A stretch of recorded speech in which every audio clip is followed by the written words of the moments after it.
జీవితంలో ఏదైనా మొదటిగా నీ మీదకి శ్రమ వచ్చిందంటే నువ్వు ఫస్ట్ చెప్పాల్సింది ఏంటి తెలుసా? ప్రభువా, నీ చిత్తంలో ఈ శ్రమను నాకు అనుమతించినందుకు నీకు వందనాలయ్యా అని చెప్పాలి. మనకి ఆశీర్వాదాలే కావాలా? శ్రమలక్కర్లేదా? ఆశీర్వాదాలే కావాలి. ఇంకెంతసేపు బ్లెస్సింగ్, బ్లెస్సెడ్, బ్లెస్సెడ్. నువ్వు దేవుడి దగ్గరికి వస్తే నీకు ఆశీర్వాదం వస్తది అని చెప్తానే ఉండాలా. అలా కాదు కదా! మనకి దేవుడి గురించి వచ్చిన శ్రమలు కూడా మనము అనుభవించాలి. ఆయన శ్రమలలో మనం పాలు భాగస్తులు అవ్వాలి. అప్పుడే కదా మనకు ఆ సిలువ రుచి ఏంటో తెలిసేది. ఆయన శ్రమలో మనం పాలు భాగస్తులు అవ్వకుండా, అయ్యా నాకు కారు ఇవ్వి, అయ్యా నాకు బంగ్లా ఇయ్యి, అయ్యా నాకు ఇది ఇవ్వి, అది ఇవ్వి, ఇంక రోజు ఇచ్చేస్తా ఉంటాడు. నువ్వు తీసుకుని వెళ్ళిపోతే ఏం చేస్తావు? ఏం చేస్తావు? ఆ? అలాగుంది మన మానవుల పరిస్థితి అంతా.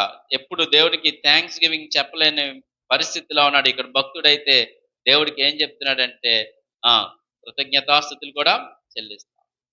దేవుడు తనను అన్ని ఆపదల నుండి విడిపించాడని ప్రకటిస్తూ ఉన్నాడు. నన్ను అన్ని ఆపదల నుంచి నన్ను దేవుడు ఏం చేశాడు? నన్ను ఆపదలన్నిటిలోంచి ఆయన నన్ను విడిపించాడు. అలాగ నువ్వు ఎక్కడైనా చెప్పగలవా? అలాగే ఎక్కడైనా చెప్తా ఉన్నావా? చూడండి, ఆయన ఎంత భరోసా ఉందో తెలుసా? మనుషుల మీద ఆధారపడలేదు అసలు. నాకు మనుషులు కాదు కావాల్సింది. ఆయన చేతిలో మనుషులు లేరా? ఉన్నప్పటికీ కూడా, ఆయన రాజు అయి ఉన్నప్పటికీ కూడా ఎవరిని కూడా చిన్న సహాయం అడగకుండా నా దేవుడు వీళ్ళందరికన్నా గొప్పోడు అనుకున్నాడు. అంతే, ఆయన మీద ఆనుకుంటా ఉన్నాడు. ఈ విషయాలు మనం ఆలోచన చేస్తా ఉన్నప్పుడు మనము దేవుడే నాకు సహాయకుడు అని మనము ఆలోచన చేయాలి. ఇక్కడ దావీదు దేవుని విడుదల కోసం దేవుడే నాకు సహాయకుడని ఇక్కడ మనకు చెప్తా ఉన్నాడు. మరి ఈ రోజున నీ సహాయకుడు ఎవరు? నీ సహాయకుడు ఎవరండి? మీ ఇరుగు పొరుగు వాళ్ళ? ఒకవేళ నీ భార్య, నీ భర్త, ఎవరు నీకు సహాయకులు అని ఆలోచన చేస్తే దేవుడే నీకు సహాయకుడు. దేవుడే నీకు సహాయకుడు అన్న విషయాన్ని గుర్తుపెట్టుకో. ఇందులో మనం నేర్చుకోవాల్సిన పాఠం ఏంటంటే, కష్టాల్లో దేవునిని పిలవాలి. ఎవరిని పిలవాలంటే కష్టాల్లో మనం దేవుని పిలవాలి. అయ్యో నాకు కష్టం వచ్చిందని పక్కింటి వాళ్ళకో ఎవరికి చెప్పుకోకూడదు. అసలు ఎవరికి చెప్పాలి? దేవున్నే పిలవాలి. తర్వాత మనుషులను విడిచిపెట్టిన దేవుడు నిన్ను విడిచిపెట్టడు అనే నమ్మకం నీకు ఉండాలి. ఇందులో పాఠాలు మనం నేర్చుకుండవలసినవి.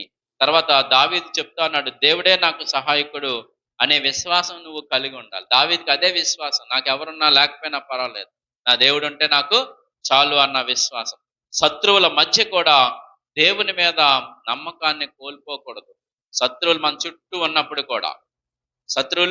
చుట్టూ ఉన్నప్పుడు కూడా మనం దేవుడి మీద నమ్మకాన్ని కోల్పోకూడదు.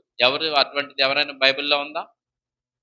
ఒక ఆయన పనివాడి దగ్గర కళ్ళు తన గుడ్లు తెరవండి అని ప్రార్థన చేస్తే ఆ శత్రు సైన్యానికి ముందు దేవదూతల గుంపు ఉంటుంది ఆయన చుట్టూ. చెప్పానా? అగ్ని రథములతో దేవదూతల గుంపు ఉంటది. అంటే సేవకుడు, ఆయన పనివాడు ఉంటారు. వాళ్ళ చుట్టూ ముందు దేవదూతలు, వాళ్ళు అగ్నిగుండాలతో ఉంటారు. దాని తర్వాత ఎవరుంటారు? శత్రు సైన్యం ఉంటుంది. మనవాడికి ఎదర గుంపు కనబడలేదు, ఆ గుంపే కనబడింది మనవాడికి. అంతమంది శత్రువులు చూస్తాడు. వచ్చేసి అంటాడు, అయ్యారు మన ఇంటి చుట్టూ శత్రువులు వేస్తారంటాడు. అరే బాబు అలా కాదు, నీ కళ్ళు తెరవాలని ప్రార్థన చేసి అప్పుడు చూడగానే అమ్మో అంటే మన చుట్టూ శత్రువులు ఉన్నా, మన మధ్యన ఎవరున్నా సరే, అటువంటి పరిస్థితులు ఉన్నా సరే, మనం నమ్మకాన్ని ఎప్పుడు కూడా కోల్పోకూడదు. ఎందుకంటే మన దేవుడు మన వైపే చూస్తాం. నిజానికి ఈ భూమి మీద ఎవరంటే ఆయనకి ఇష్టం లేదండి, కేవలం నువ్వు అంటే ఇష్టం. ఆయన రేపు వచ్చేది కూడా నీ కోసమే, నా కోసమే వస్తున్నాడు ఆయన. మరి ఎవరి కోసం రావట్లేదు. ఒకవేళ వచ్చేది దేనికో తెలుసా? తర్వాత ఇక్కడ జరగబోయే ఈ యొక్క శ్రమ దినాలు, మహాశ్రమల్లోంచి ముందు నేను లేపుకెళ్ళిపోయి ఆయన దగ్గర పెట్టుకున్న తర్వాత, మీరు బైబిల్ చదివితే అంటాడు, 3 ఏండ్లు శ్రమలు, 3 ఏండ్లు మహాశ్రమలు జరుగుతాయి అని చెప్పారు. తర్వాత మనకి అక్కడ జరుగుతూ ఉంటుంది, అక్కడ ఇక్కడ శ్రమలు జరుగుతుంటే అక్కడ మనకి 7 ఏండ్ల విందు జరుగుతాం. ఎంత గొప్ప దేవుడు! మీరు ఆలోచించేయండి. దేవుడు మనకి అన్ని విషయాల్లో ఎంత సహాయంగా, మనకి ఆయన యొక్క ప్రణాళిక మనకు తెలియదు కాబట్టి మనము అలాగా ఆలోచన చేస్తా ఉన్నాం. మరి ఇంకా నువ్వు చూస్తున్నప్పుడు విడుదల వచ్చినప్పుడు దేవునికి కృతజ్ఞతాస్తుతులు చెల్లించాలి.